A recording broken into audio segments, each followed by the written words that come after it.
Hey Gsac family, welcome to another segment with Dr. Wade, who's here with us on President's Day 2021.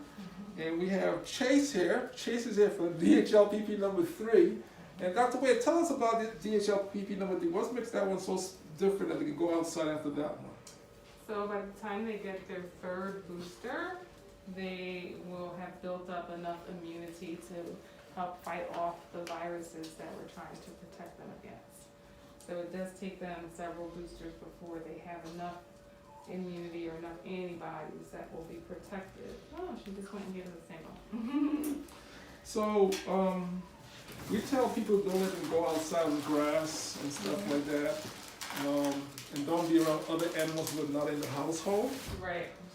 So why do we tell them that? Because when the viruses that we're trying to protect them against, one of them in particular is called the parvovirus. Parvovirus is a virus that affects the intestinal tract of a dog, and it's a very devastating virus. So for young dogs that don't have protective immunity against it, if they get parvovirus, they can actually succumb to that virus.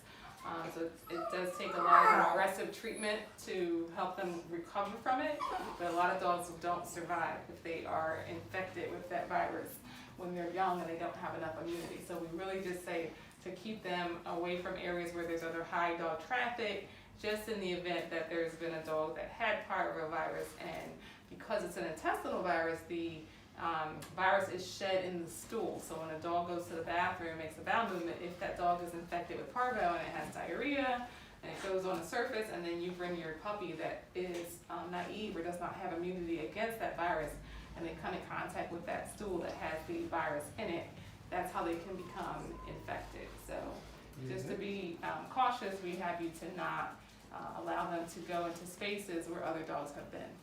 So we start doing the puppy series at how many weeks and why? We usually start around 6 to 9 weeks of age. We wait until that time because up until that time, if they've been with their mom and nursing appropriately, they will have antibodies at a protective level that they got from mom. So they get mom's antibodies, and so they have that protective level up until that time. So after 6 to 8 weeks of age, they're no longer nursing usually because those teeth are there, and when they start to try and get some milk, mom is like, hey, get out of here, because that hurts. So they're not really nursing, so they're not getting mom's antibodies, and the antibodies that they did have in their system is starting to decrease in number. And so their immune system is also more mature now, and so it can start to develop antibodies on its own. So we start right at the time where mom's antibodies decrease, and their immune system is able to generate antibodies on its own. One last question, rabies shot. Why?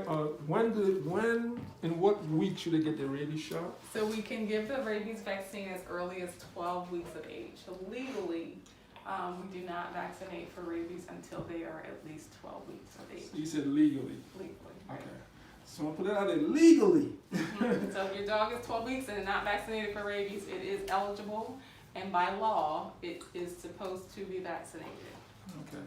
So if you guys have any questions for Dr. Wade, please reach out to her. Dr. Wade, how can they reach out to you at your office?